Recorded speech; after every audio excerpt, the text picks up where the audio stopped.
Oh damn, what those? What you doing, that?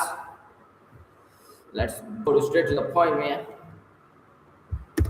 Chapter 3. He hurried to Swijigailo's. What he had to hope from that man, he did not know. But that man had some hidden power over him. Once he recognized this, he could not rest. And now the time had come.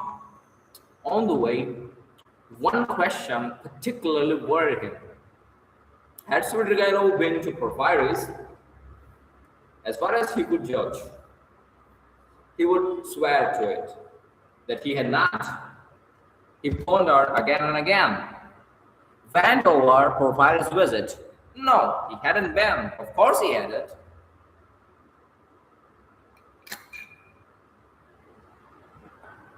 But if he had not been yet, would it go? Meanwhile, for the present, he fancied he couldn't. Why? He could not have explained. But if he could, he would not have wasted much thought over it at the moment. It all worried him, and at the same time he could not attend to it. Strange to say, none would have believed it perhaps, but he only felt a faint vague anxiety about his immediate future. Another, much more important anxiety tormented him. It concerned himself, but in a different, more wider way. Moreover, he was conscious of immense moral fatigue. Though his mind was working better that morning than it had done of late, and was it worthwhile, after all that had happened, to contend with these new trivial difficulties? Was it worthwhile, for instance, to maneuver that Svidrigailo should not go to Porphyry's? Was it worthwhile to investigate, to ascertain the facts, to waste time over anyone like Svidrigailo? Oh, how sick he was of it all. Yet, he was hastening to Svidrigailo. That he be expecting something new from him, information or means of escape. Men will catch at straws. Was it destiny or some instinct bringing them together? Perhaps it was only fatigue, despair. Perhaps it was not Svidrigailo but some other whom he needed, and Svidrigailo had simply presented himself by chance. Sonia? But what should he go to Sonia for now? To beg her tears again? He was afraid of Sonia too. Sonia stood before him as irrevocable sentence. He must go his own way or hers. At that moment especially, he did not feel equal to seeing her. No, would it not be better to try Svidrigailo? And he could not help inwardly owning that he had not felt that he must see him for some reason. But what could they have in common? Their very evil doing could not be of the same kind. The man, moreover, was very unpleasant, evidently depraved, undoubtedly cunning and deceitful, possibly malignant. Such stories were told about him. It is true he was befriending Katrina Ivanona's children, but who could tell with what motive and what it meant? The man always had some design, some project. There was another thought which had been continually hovering of late about Raskolnikov's mind and causing him great uneasiness. It was so painful that he made distinct efforts to get rid of it. He sometimes thought that Svidrigailo was dogging his footsteps. Svidrigailo had found out his secret and had designs on Junior. What if he had them still? Wasn't it practically certain that he had. And what if, having learned his secret and so having gained power over him, he were to use it as a weapon against the dunya? This idea sometimes even tormented his dreams, but it had never presented itself so vividly to him as on his way to Svirgalo. The very thought moved him to a gloomy rage. To begin with, this would transform everything, even his own position. He would have at once to confess his secret to Dunya.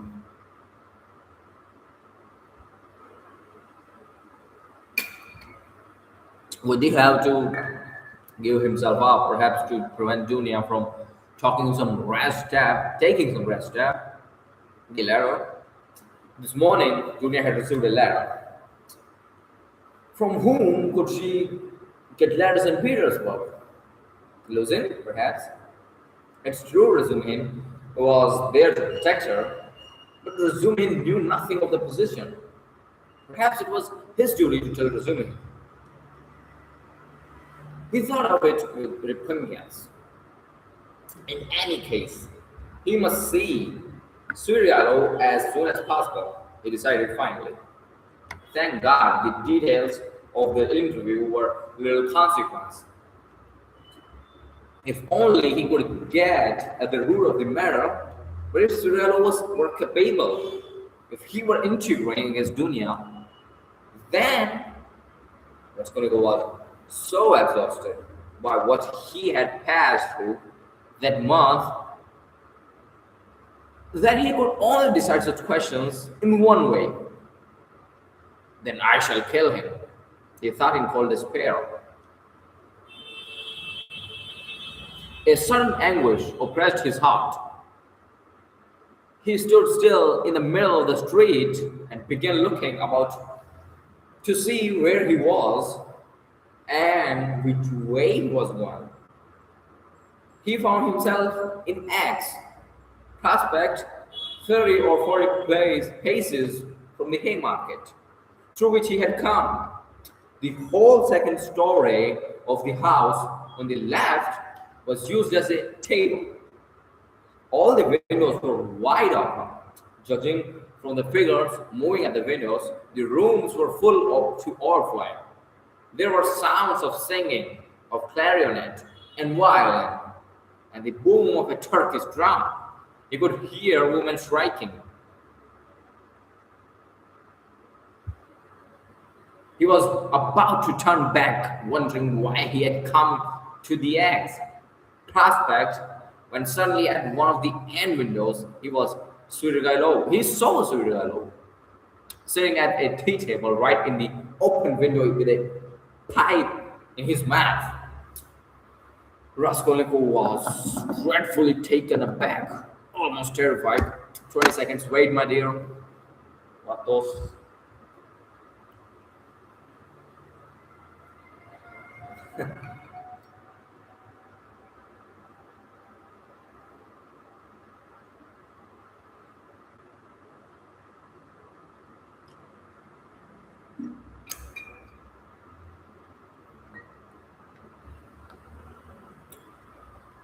Svirgalo was silently watching and scrutinizing, and what struck Raskolnikov at once seemed to be meaning to get up and slip away unobserved. Raskolnikov at once pretended not to have seen him, but to be looking absent-mindedly away, while he watched him out of the corner of his eye. His heart was beating violently, yet it was evident that Svirgalo did not want to be seen. He took the pipe out of his mouth and was on the point of concealing himself. But as he got up and moved back to his chair, he seemed to have become suddenly aware that Raskolnikov had seen him and was watching him. What had passed between them was much the same as what happened at their first meeting in Raskolnikov's room. A sly smile came into Svirgalo's face and grew broader and broader. Each knew that he was seen and watched by the other. At last, Suryalu broke into a loud laugh. Well, come in if you want me. I am here, he shouted from the window. Raskolnikov went up into the tavern. He found Suryalu in the tiny back room, adjoining the salon in which merchants, clerks, and a number of people of all sorts were drinking tea at 20 little tables to the desperate bawling of a chorus of singers. The click of billiard balls could be heard in the distance. On the table before Surigailo stood an uppan, barrel, and a glass half full of champagne. In the room, he found also a boy with a little hand organ, a healthy-looking red-cheeked girl of 18, wearing a tucked-up striped skirt and a Tyrolese hat with ribbons.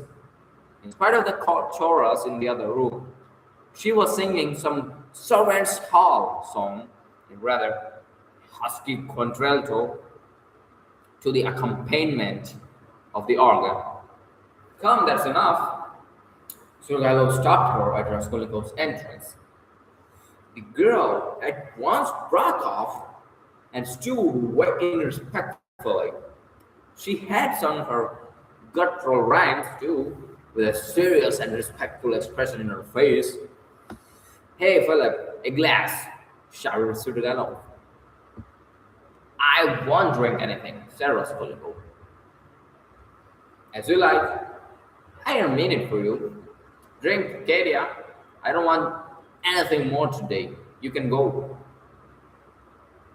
He poured her out a full glass and laid down a yellow note. Katia drank off her glass of wine, as women do, without putting it down.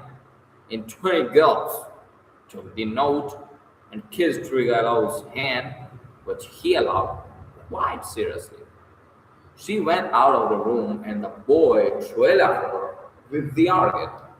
Both had been brought in from the street. Suryalu had not been a week in Petersburg, but everything about him was already, so to speak, on a patriarchal footing. The waiter, Philip, was by now an old friend and very obsequious. The door leading to the saloon had a lock on it.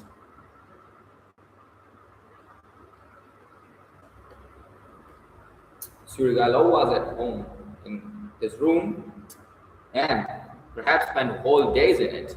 The table was dirty and wretched, not even second rate. I was going to see you and looking for you, Raskolnikov began. But I don't know what made me turn from the Haymarket into the ads. Prospectus now.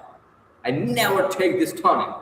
I turn to the right from the Haymarket, and this is the way to you.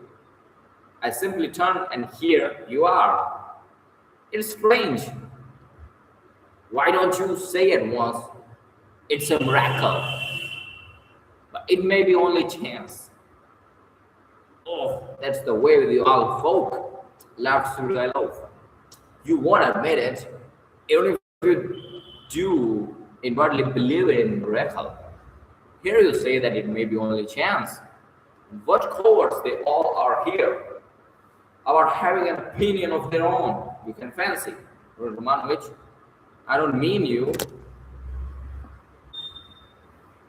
Yes, that's cool. That's cool camera angle. You can fancy, Romanovich.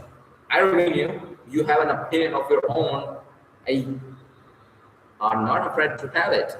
That's how it was. You attracted my curiosity. Nothing else? Well, that's enough, you know. Suryalu was obviously exhilarated, but only slightly so. He had not had more than half a glass of wine. I fancy you came to see me before you knew that I was capable of having what you can call an opinion of my own. Observe Raskolnikov. Oh well, it was a different matter. Everyone has his own plans. And apropos of the miracle, let me tell you that I think you've been asleep for the last 2 or 3 days. I told you this table myself. I told you of this table myself. There's no miracle in your coming straight here. I explained the way myself, told you where it was, and the hours you could find me here. Do you remember? I don't remember, answered Raskolnikov with surprise. Let me uh, give me 1 minute, please. I just have to switch off a thing and come back here. By the way, let me fill it again with here.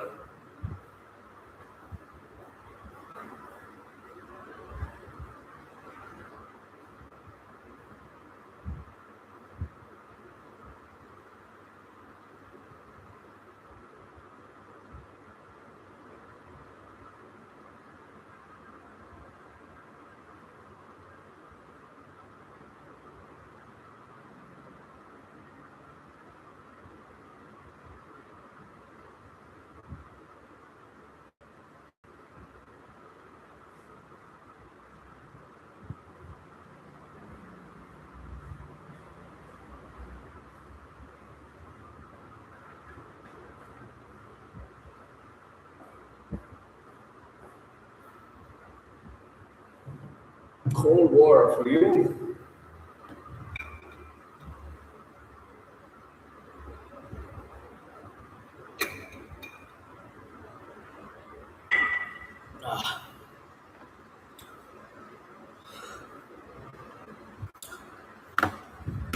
I believe you. I told you twice.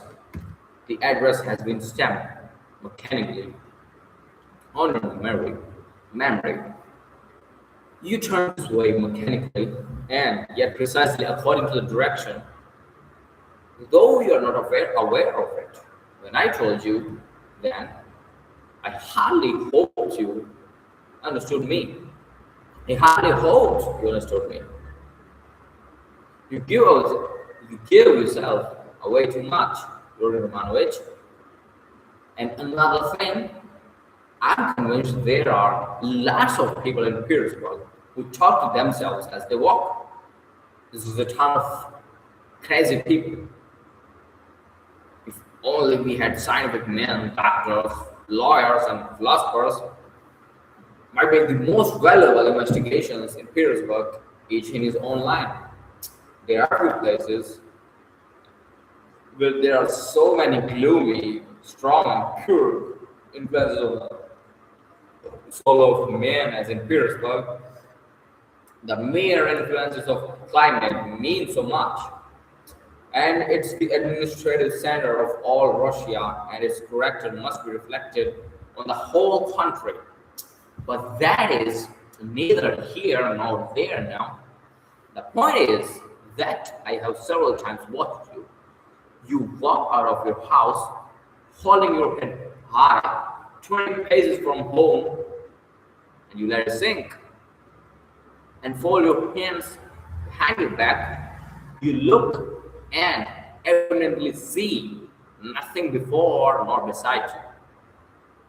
At last, you begin moving your lips and talking to yourself, and sometimes you wave one hand and declaim, and at last stand still in the middle of the road. That's not at all the thing. Sometimes maybe watching you besides me. Someone may be watching you besides me. And it won't do you any good. It's nothing really to do with me, and I can cure you. But, of course, you understand. Do you know that I am being followed? Asked Raskolnikov, looking inquisitively at him. No, I know nothing about it, Strillo said, seeming surprised. Well, then, let us leave me alone, Raskolnikov muttered, frowning.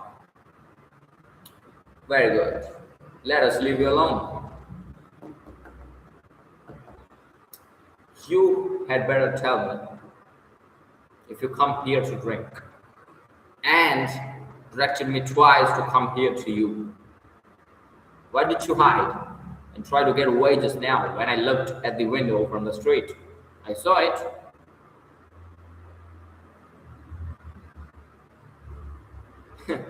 And why was it you lay on your sofa with closed eyes, pretending to be asleep, though you were wide awake while I stood in your doorway? I saw it.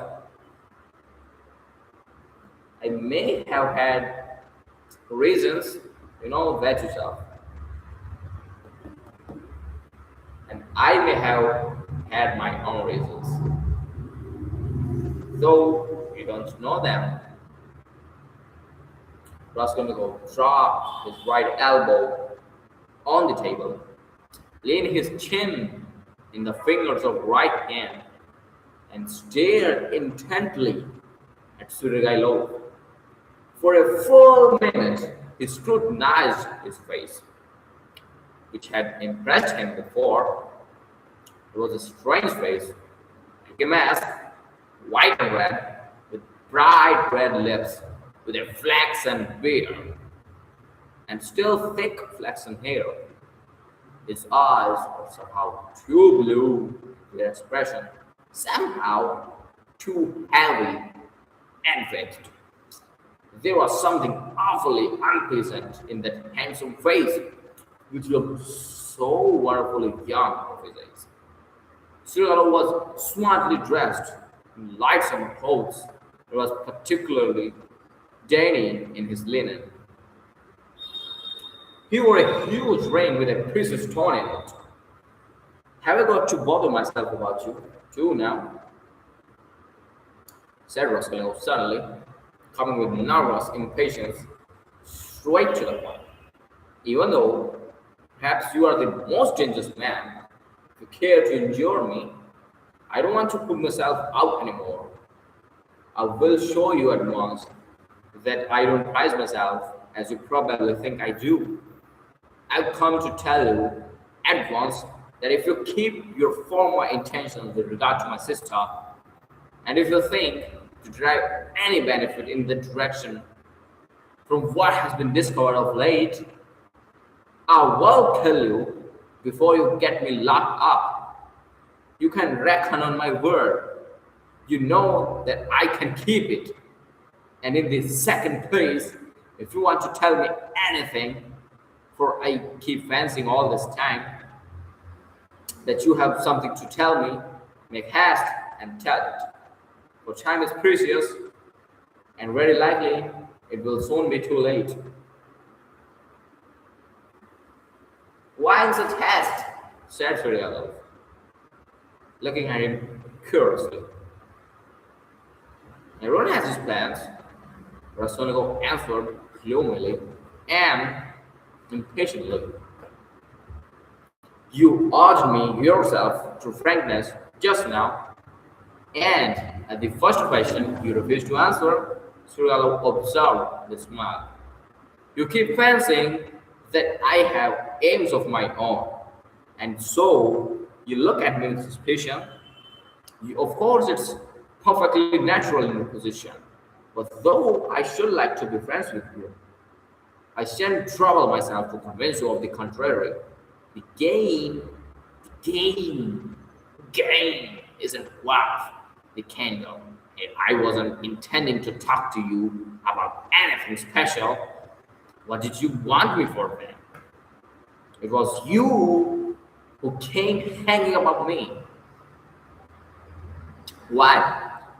Simply as an interesting subject for the observation. I like this fantastic nature of your position. That's what it was. Besides, you are the brother of a person who greatly interested me.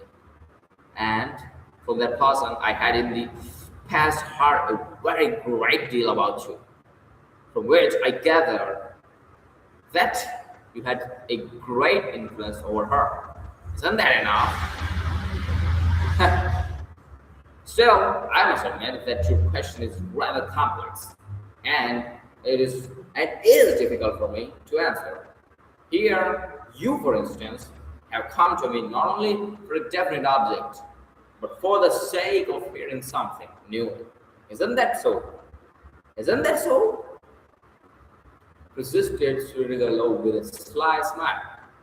Well, can't you fancy then that I too, on my way here in the train, was reckoning on you telling me something new, and on my making some profit out of you?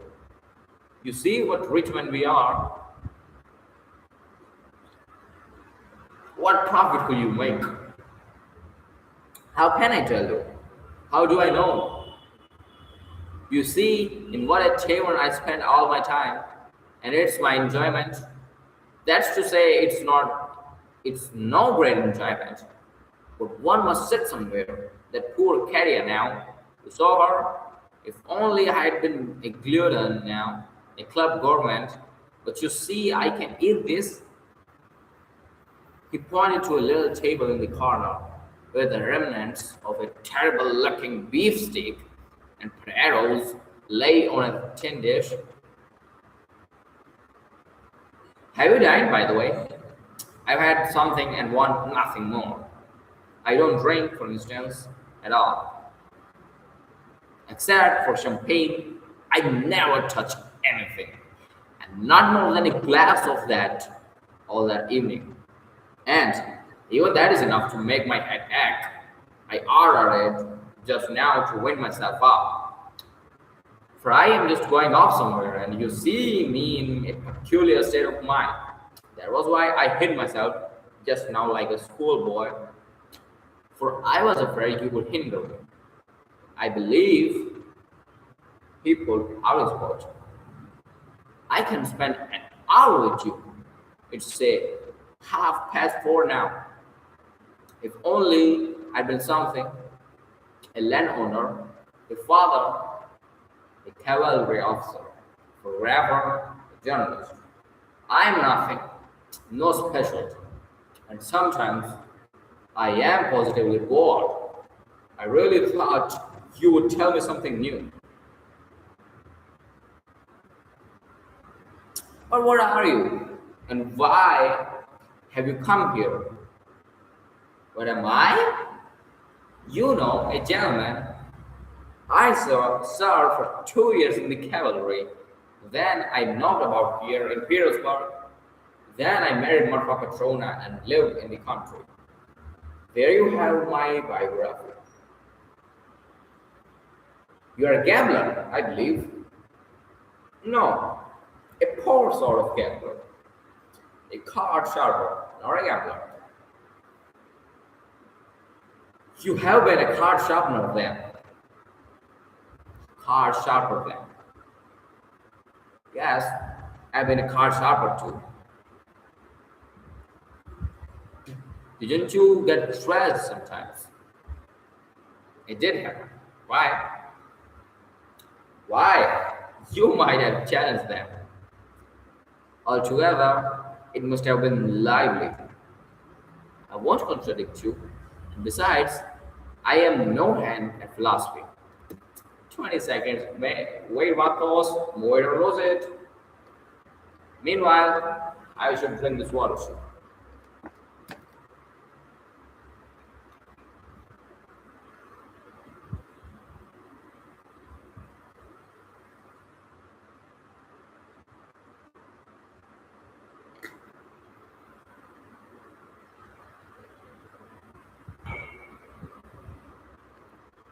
I won't contradict you. Yes, and besides, I am no handed philosopher. I confess that I hastened here for the sake of the permit. As soon as you buried Marfa, Petrona.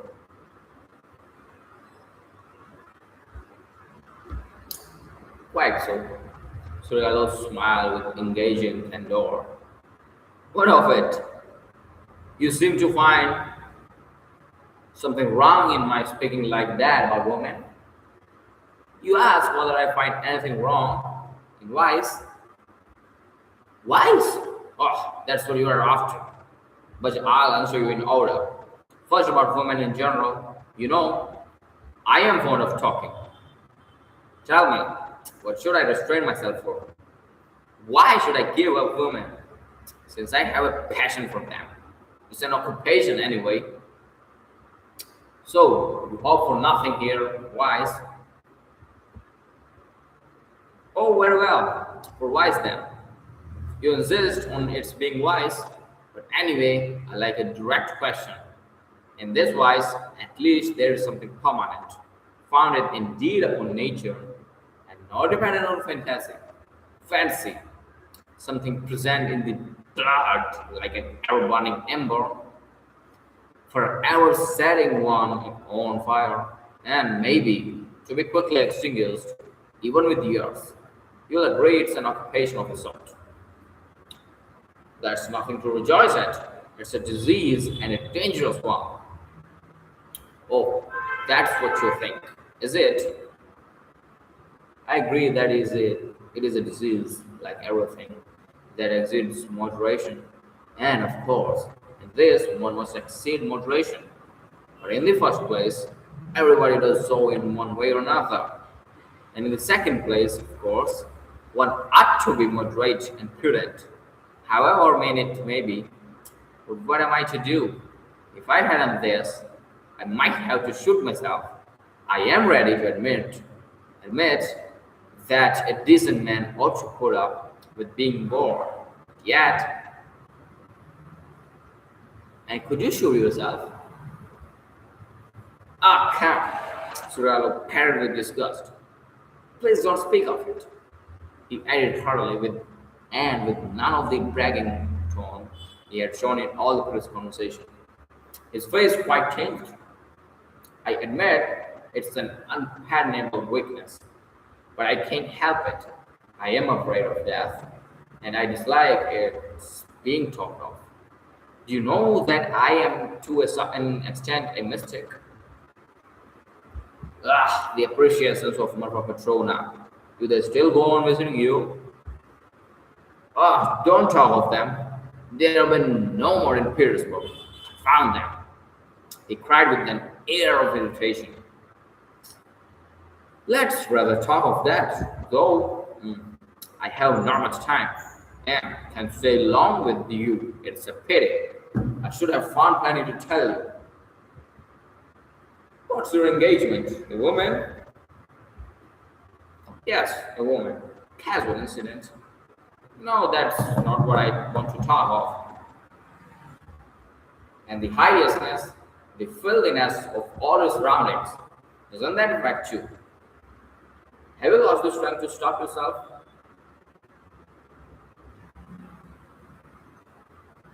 And do you pretend to strength too?